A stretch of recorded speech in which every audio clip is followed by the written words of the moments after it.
ఇప్పుడు మనము శ్రీమద్ భగవద్గీత 15వ అధ్యాయము పురుషోత్తమ ప్రాప్తి యోగంలోని 8వ శ్లోకం యొక్క భావాన్ని తెలుసుకుంటాము.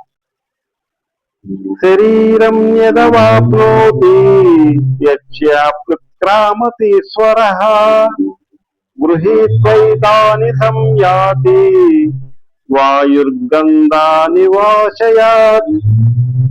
ఈ శ్లోకం యొక్క భావం ఏమనగా, జీవాత్మ లేక ఈశ్వరుడు శరీరమును విడుచున్నప్పుడు, మరొక శరీరమును పొందినప్పుడు పుష్పముల నుండి వాసనలను తీసుకొని పోయే గాలి వలె ఈ మనస్సును 5 ఇంద్రియాలను గ్రహించి వెడలుతున్నాడు. ఈ శ్లోకంలో ఒక మంచి రూపక అలంకారము ఉపయోగింపబడుతున్నది. గాలితో జీవాత్మను పోల్చడము జరుగుతున్నది. గాలి ఏ విధంగా వాసనలను పుష్పాల నుండి తీసుకొని వెళ్ళినట్లు జీవాత్మ కూడా మనస్సు 5 ఇంద్రియములను తీసుకొని నూతన శరీరాన్ని నిర్ణయించుకుంటుంది, అనగా మరొక పునర్జన్మను పొందుతుంది. ఈ విధంగా ఈ శ్లోకంలో పునర్జన్మ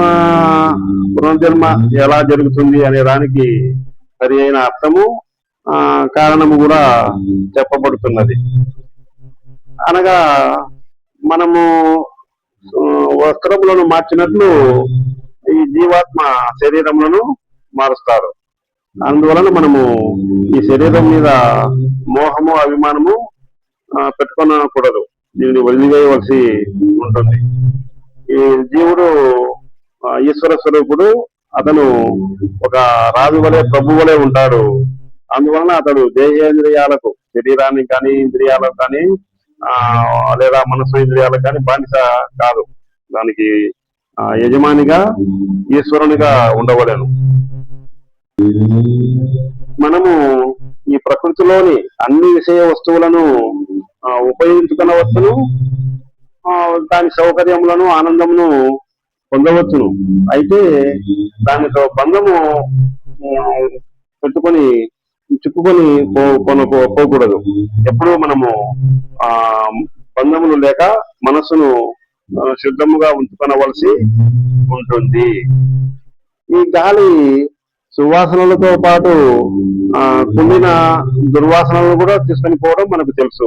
అదే విధముగా జీవుడు మరి యొక్క శరీరంలోనికి పోయినప్పుడు మన వెంట మంచి కార్యములను అనగా పుణ్యములను, అదే విధముగా చెడు కర్మ ఫలితములను అనగా పాపములను కూడా తీసుకొని పోవడం జరుగుతుంది. పుణ్యము చేస్తే మంచి శరీరములు వస్తాయి, పాపకర్మలు ఎక్కువగా ఉంటే నీచ శరీరములు వస్తాయి.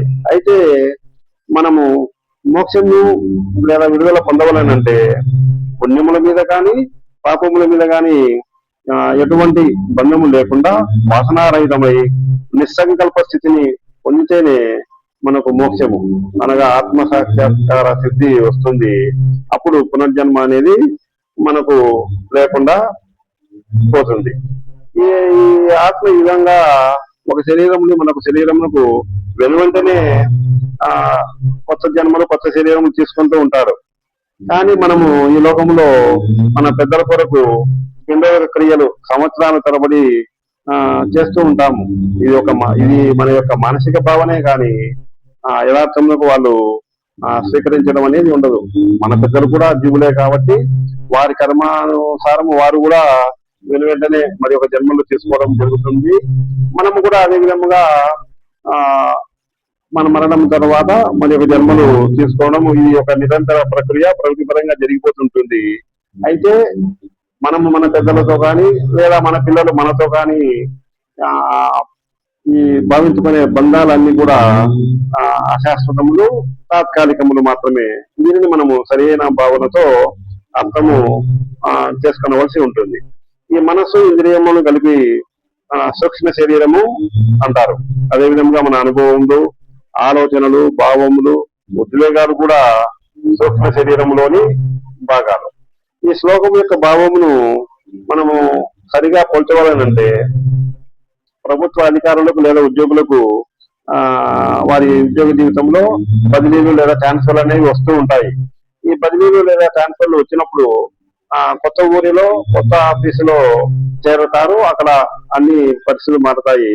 అదే విధంగా ఆ అక్కడ ఇల్లు సౌకర్యం కూడా మారుతాయి. అందువలన ఇక్కడ వస్తువులను తీసుకుని పోయి అక్కడ తగినట్టుగా అమర్చుకొని అక్కడ జీవితం కొనసాగడం జరుగుతుంది. అదే విధంగా పునర్జన్మలు కూడా జరుగుతూ ఉంటాయి. దీనిని మనం బాగా అర్థం చేసుకొని ఆత్మానందమును పొందేదానికి ప్రయత్నం చేయవలసి ఉంటుంది. శుభం భూయాత్.